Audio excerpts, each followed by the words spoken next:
Iniciando mais um podcast Se Liga na Vida para você aí de casa, muito obrigado pelo carinho, pela confiança no nosso trabalho, por mais uma iniciativa da Rádio Vida FM, uma emissora oficial do projeto de Vida Contagem.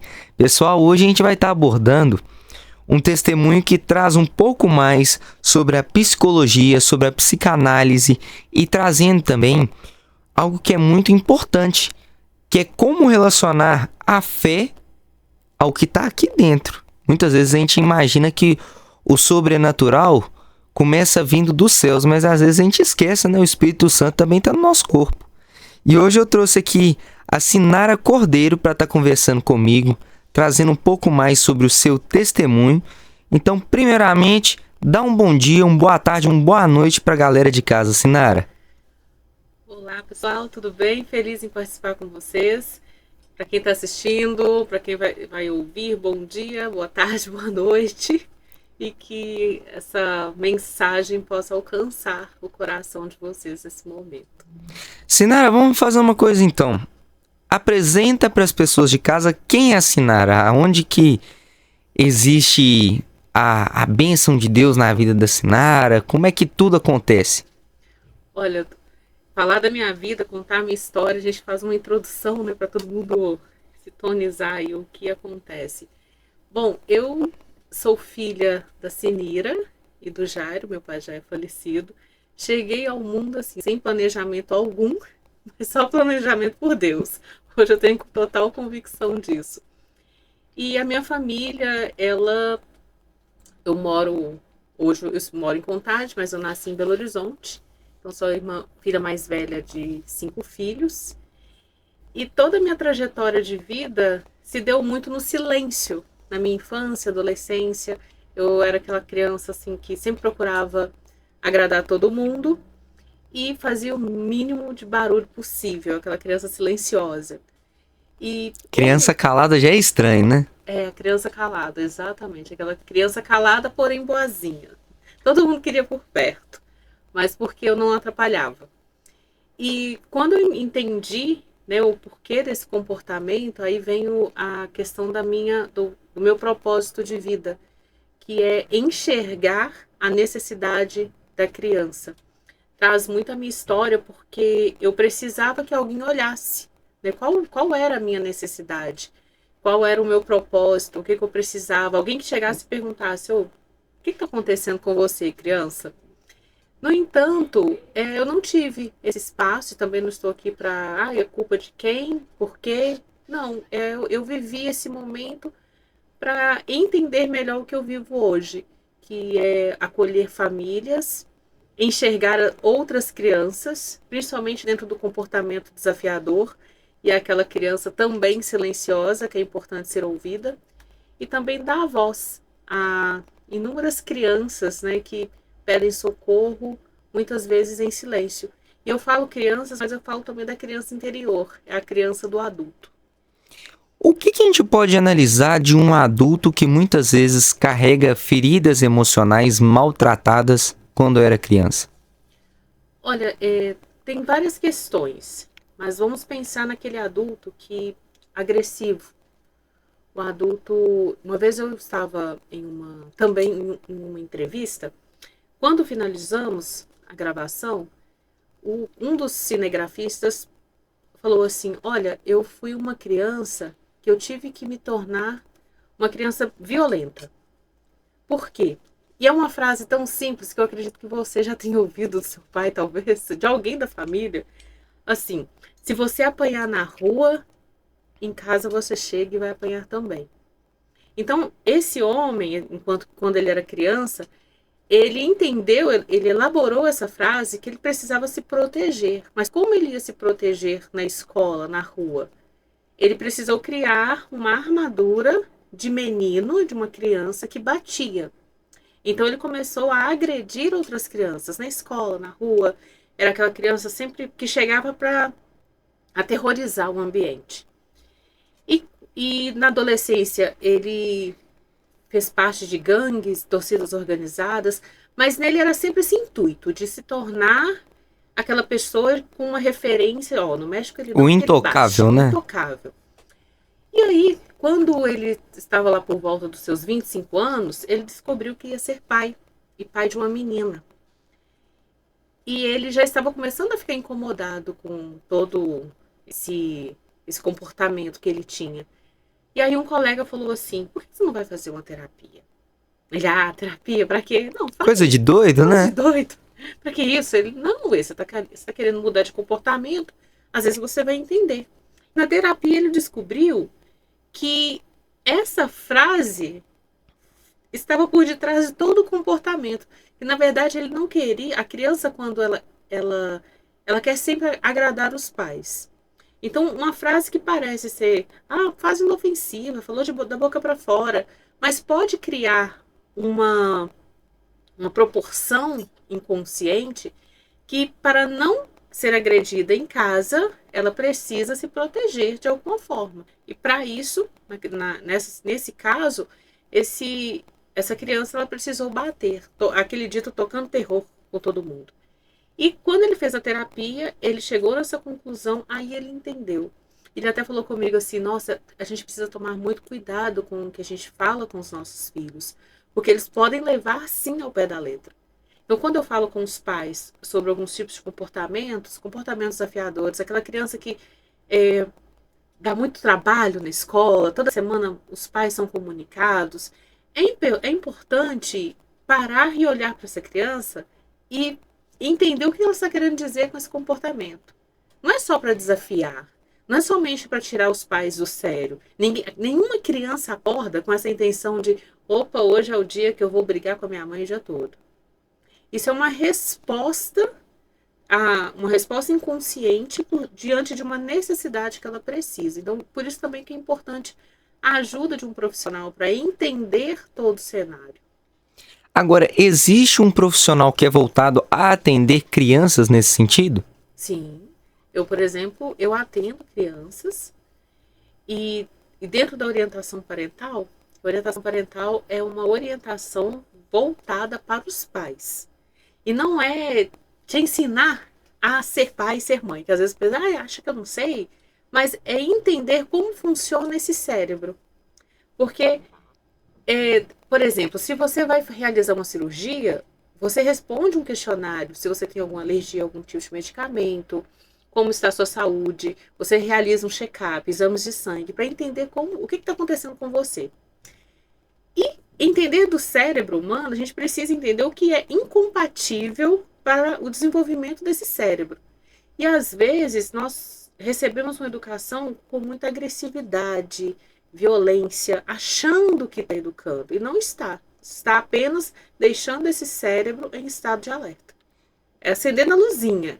Situação de perigo, bater ou correr. Algumas crianças ficam quietinhas para agradar o ambiente, outras vão bater, vão partir para cima. Sinara, e sabe uma coisa que também me gerou uma dúvida, já que você abordou tanto essa temática da criança? Hoje a gente vive um momento que é muito falado sobre a adultização das crianças. O reflexo hoje que a gente vive de uma criança que é ferida durante a infância e também quer se tornar adulto de uma maneira muito rápida, ou até mesmo com um mundo que vive sexualizando a criança, a gente pode observar que é uma ferida no mundo da criança ou é algo que é derivado a ela? Bom, vou tentar ser mais... Vou aprofundar para mais deixar bem claro essa questão da adultização. Hoje em dia, existe também uma questão, eu entendo que as famílias precisam trabalhar, hoje a mãe não consegue ficar o tempo todo com os filhos, e quando tem a figura paterna, ok? Só que, o que nós precisamos entender? Esse comportamento, essa adultização da criança, na verdade traz um ganho também inconsciente, porque ela quer chamar a atenção de alguém. Então, quando a criança, os pais acham bonito, comprou uma maquiagem, nossa, que linda. Ela começa a elaborar que apenas estando maquiada, que ela vai chamar a atenção. E às vezes a criança escuta em casa, nossa, menina feia, vai arrumar esse cabelo horroroso.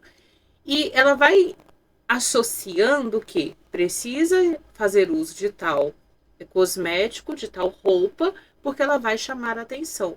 E quando a família tem esses impasses, não consegue elogiar de uma forma genuína, ou então só quando faz alguma coisa boa, corre-se esse perigo de associar que apenas usando esse tipo de roupa, ou estando maquiada, ou fazendo alguma coisa diferente no meu cabelo, que eu serei notada, eu serei vista. E a questão de adultizar a criança você pula uma etapa importante, porque a criança precisa ser criança. E quando é que ela consegue ser criança? A gente fala, tem uma psicóloga, Cecília de Poff, que ela fala muito da criança do movimento. E hoje em dia parece que a criança ideal é aquela criança que não dá trabalho. Quando um bebê nasce, a primeira coisa que perguntam é: chora muito? É a única comunicação do Você ser tá humano. dormindo direito? Ele dorme o tempo todo? Ele precisa se adaptar. Ah, mas ele fica quietinho? Ele precisa descobrir um ambiente. Então, como que ele vai se comportar como um adulto que tem um cérebro maduro, sendo que o cérebro da criança está em desenvolvimento? E hoje, segundo os estudos da neurociência, o cérebro ele só completa o seu amadurecimento aos 25 anos. Então, como exigir da criança também um comportamento adultizado? Quando você chega em um ambiente, em igrejas, em outras questões que a criança precisa ficar quieta, é desconfortável quando se escuta um choro. Às vezes a criança grita e todo mundo acha que, nossa, por que não fica quieto? Ela precisa aprender, ela vai aprendendo. E aí tem aquele extremo que fala assim, então vou deixar a criança fazer o que bem entender? Não é isso que eu estou dizendo. Tudo tem limite, né? Mas você precisa entender qual é o limite, como esse limite está sendo apresentado para a criança. Se você vai em um ambiente onde vai ficar 3 horas ali assistindo uma palestra, um culto, uma missa, você precisa entender que a criança vai sentir fome em algum momento. E você precisa ir preparado para isso. Levar um lanche. Ah, mas vai atrapalhar o almoço. Escolha suas batalhas. Você quer ficar até o final desse compromisso? Então, permita que a criança realize um pequeno lanche. Porque ela vai ficar nervosa e ela não vai conseguir comunicar. Estou com fome. Ela vai chorar. Ela vai ficar impaciente. Ela vai ficar inquieta. Ela vai começar a reclamar. E o adulto precisa compreender isso. Porque faz parte do desenvolvimento dela. Então, eu preciso resolver essa questão e não tentar lutar contra isso. Ah, mas quando crescer, o adulto fala muito isso, né? Quando crescer, não vai saber esperar. Quantos adultos não conseguem esperar? São impacientes em uma fila de espera. Fura fila no supermercado. Às vezes alguém está lá tentando estacionar, chega outro e passa na frente. O que aconteceu? Por que tá diferente? Então, quando você enxerga esse limite, como é apresentado esse limite, nós precisamos também entender que dentro do cenário da criança, ela vai ter um comportamento infantil para a idade, o adulto com cérebro maduro vai apresentando essas regras e limites de uma forma segura, e eu falo apresentando porque precisa ser apresentado, porque se você impõe, ela vai fazer porque ela tem medo mais da consequência e não da importância de seguir a sua orientação. Que às vezes os adultos querem educar ameaçando. Se você não ficar quieto, você perde o celular. Se você não ficar quieto, eu não vou te dar tal coisa. Quando chegar em casa, vai ter uma consequência. Então, talvez ele fique. Isso não é obediência, isso é temor, né? É temor, vai ficar com medo. Ele vai ficar com medo e vai, talvez, obedecer para evitar a consequência depois.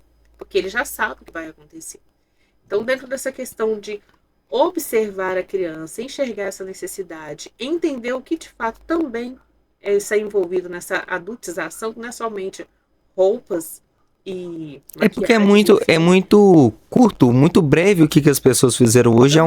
Há um panorama tão completo e rico sobre esse tema, né? Porque parece bonitinho, né? Quando você vai apresentar os filhos. Ai, esse aqui é tão obediente, ele é tão bonzinho. Nossa, parece gente grande. Será que isso é bom? Não, será? Eu falo, até que ponto, né? Ele tá vivendo a infância. Porque nós andamos, a infância é o chão que a gente pisa. E na Bíblia também, tem um versículo em Deuteronômio que fala que os pais precisam orientar os filhos o tempo todo, sentados à mesa, pelo caminho. Isso fala o quê? Convivência, troca, estar junto. Não é somente tirar um dia, hoje eu vou te educar, hoje eu vou te disciplinar. Não é isso. É você vai passando essas orientações diariamente. E sendo também alguém que, que seja coerente naquilo que fala e faz. Porque às vezes os pais pedem para fazer uma coisa e faz diferente. Aí a criança chega e fala assim, mas você não fez. Aí ele é punido por isso. A criança é muito literal, né? Sim, sim, sim. Ela vai falar o que ela tá vendo. E vai incomodar o adulto. O adulto vai falar, eu sei o que eu tô fazendo. Eu sou grande. Mas na sua idade... Na sua idade eu obedecia. Na sua idade eu não fazia isso. Será que não? E uma coisa que me deixou curioso. Qual que é um dos maiores problemas hoje que a gente vive numa... Eu falo infância cristã, mas na verdade não. Qual que é o maior problema que hoje a gente vive na infância dessa geração que está sendo formada, que está sendo erguida para servir a Deus? Cada um entender a sua responsabilidade. Enquanto homem, mulher, esposo, esposa, pai, mãe, filho, amigo. As pessoas, nós precisamos ocupar o nosso lugar. Qual é o seu lugar? Por que você faz? Qual é o seu porquê? Qual é a responsabilidade de um pai? Qual é a responsabilidade do homem? Qual é a responsabilidade da mulher? Ah, mas como assim? Eu faço tudo. Faço tudo por quê? Por que é tão difícil compartilhar ou permitir que o outro também realize uma atividade?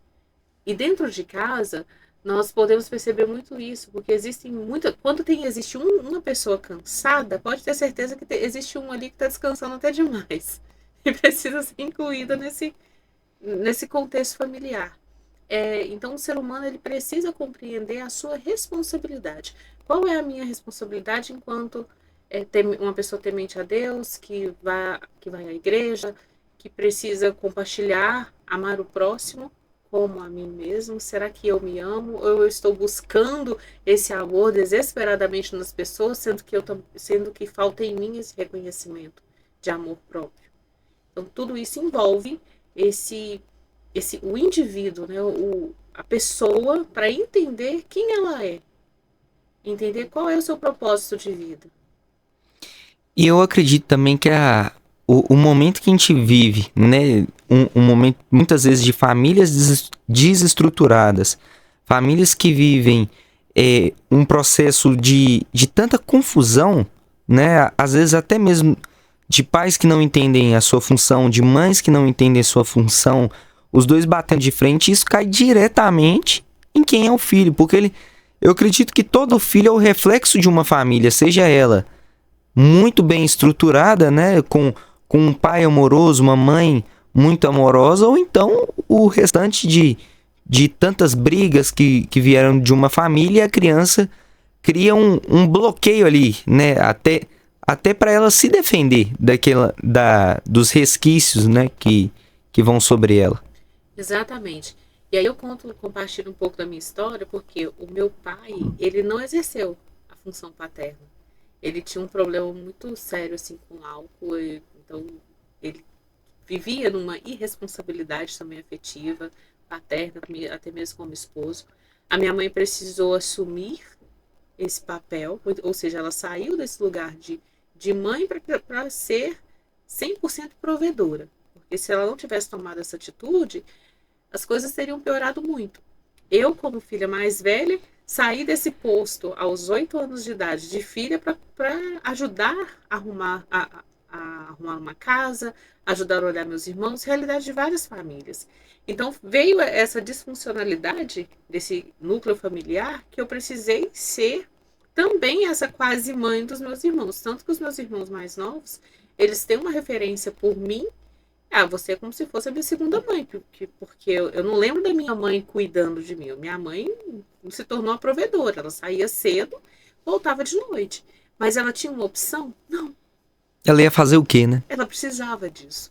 Então, se uma família, se cada um soubesse e assumisse o seu papel, as famílias de hoje elas teriam um rumo diferente. Eu não estou falando de perfeição, mas eu estou falando dessa responsabilidade. E isso teve, assim, eu tive que ser adultizada mais cedo, porque eu tinha uma responsabilidade, então, de arrumar a casa, de fazer almoço, de cuidar dos meus irmãos, de dar banho, é, às vezes ensinar para casa. Eu tinha dificuldade, mas eu tinha que ensinar. Era exatas ou humanas? Você... Deus me livre. Exatas, eu me perdi totalmente. Não foi difícil para mim, mas humanas eu consegui mais. Humanas eu me evoluí melhor. O pessoal, gente.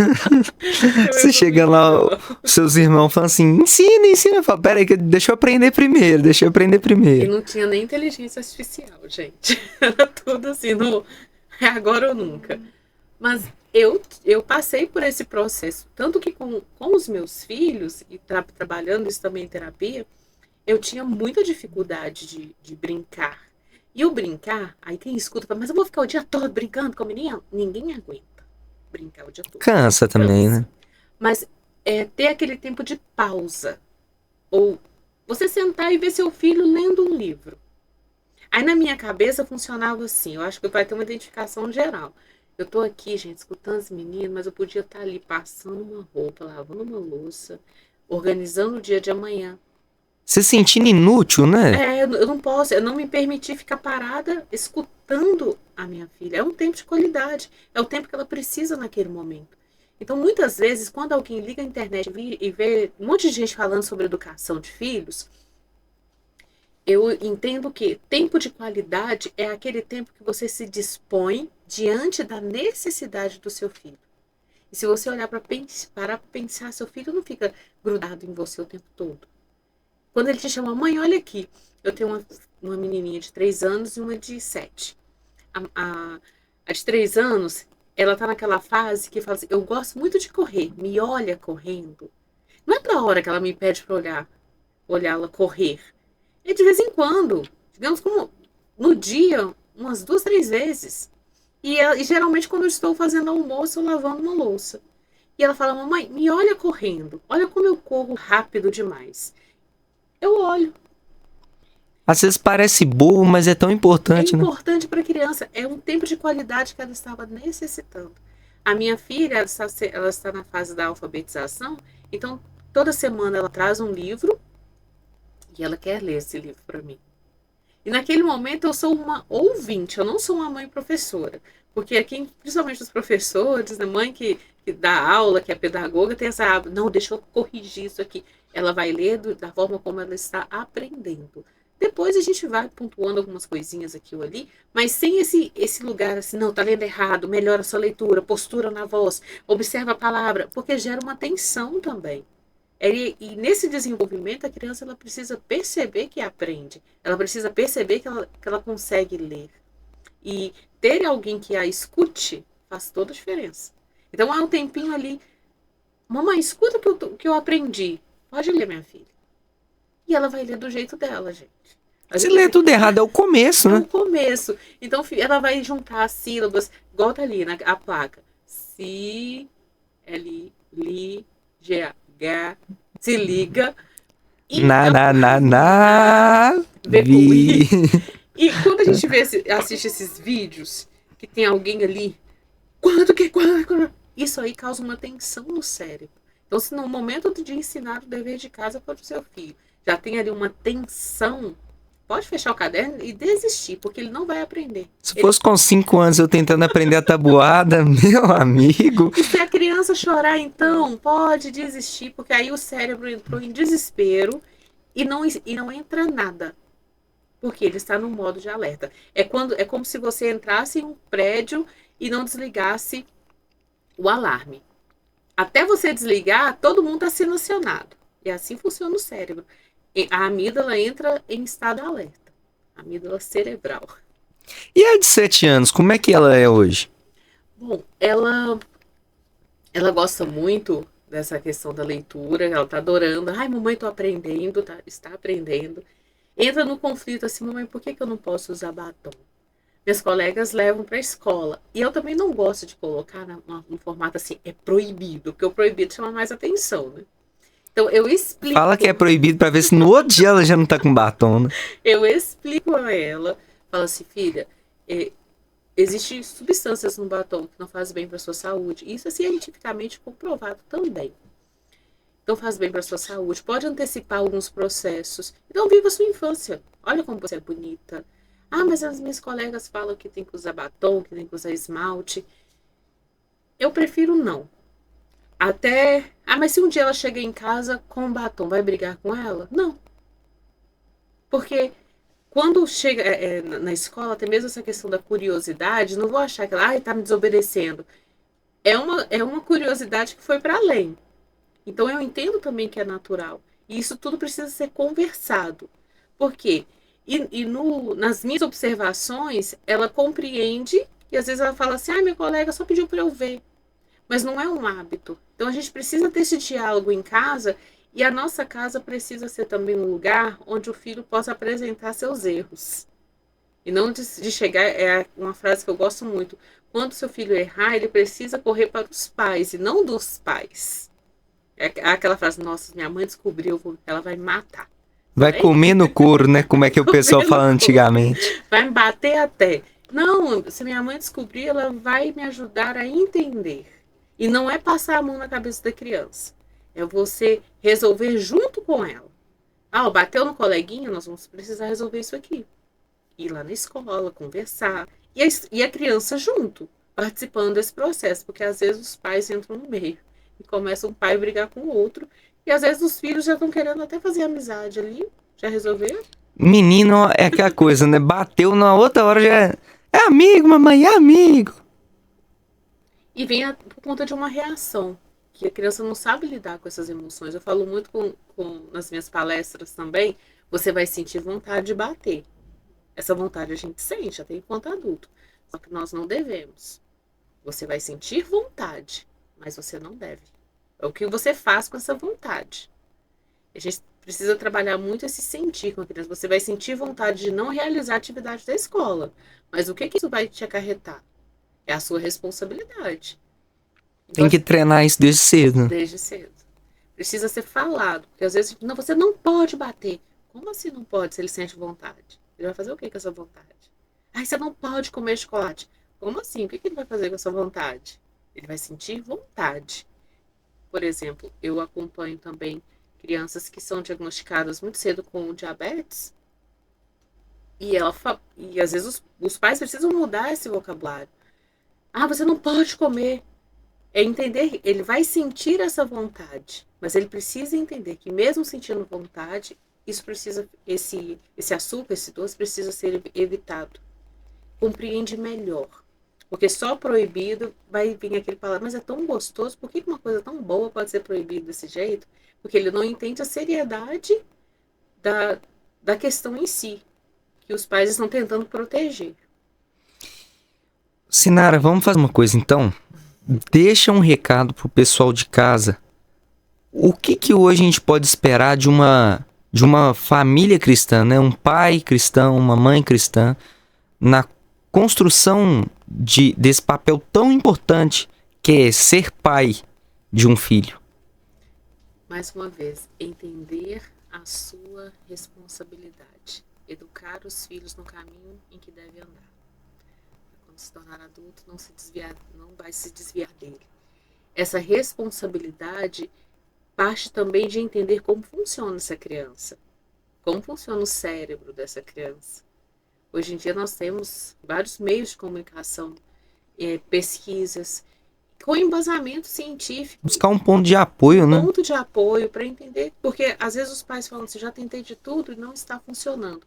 Se não está funcionando, você está tentando algo que não está dando certo. Está sendo incompatível com o cérebro, com o desenvolvimento.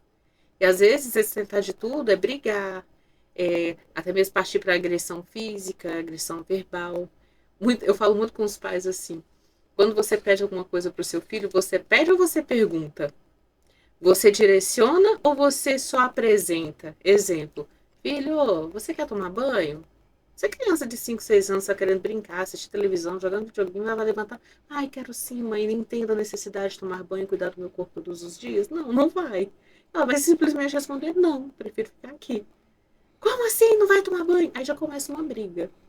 Você precisa aprender até como você vai se comunicar. Filho, desligue a TV e vá tomar banho. Ah, falta 5 minutos para acabar o desenho. Então termine de assistir e vá tomar banho. É uma orientação, você vai ser aquela orientação direta. Você já coloca esse comando. Eu falo que é firmeza, gentileza e direcionamento e tendo como base o amor. A gente não pode deixar de ter esse amor, porque senão nós passamos da conta. Então, o recado é: tenha firmeza, gentileza, direcionamento e mantenha essa base, que é o amor, para você conseguir dosar tudo que você faz e fala. Sinara, muito obrigado por esse bate-papo tão enriquecedor, igual esse bate-papo de hoje. E quantas famílias não podem ser alcançadas através de algo tão, parece tão simples, né? Mas de tijolinho por tijolinho, né? Uma história construída. Exatamente. Nós precisamos dar sempre o primeiro passo e abrir o nosso entendimento, né? Porque o conhecimento, ele faz toda a diferença na nossa vida pessoal, nossa vida cristã, nossa vida com o próximo. Esse conhecimento, entender um pouco qual é o meu papel nesse mundo, né? Como eu vou me desenvolver, como eu vou conviver com o outro. E nós precisamos entender, buscar esse conhecimento. Sinara, mais uma vez, muito obrigado, viu? Um abraço. Obrigado, viu? Eu que agradeço e fico aqui. Quem quiser saber mais também do meu trabalho, posso deixar as redes sociais? Pode, fica à vontade.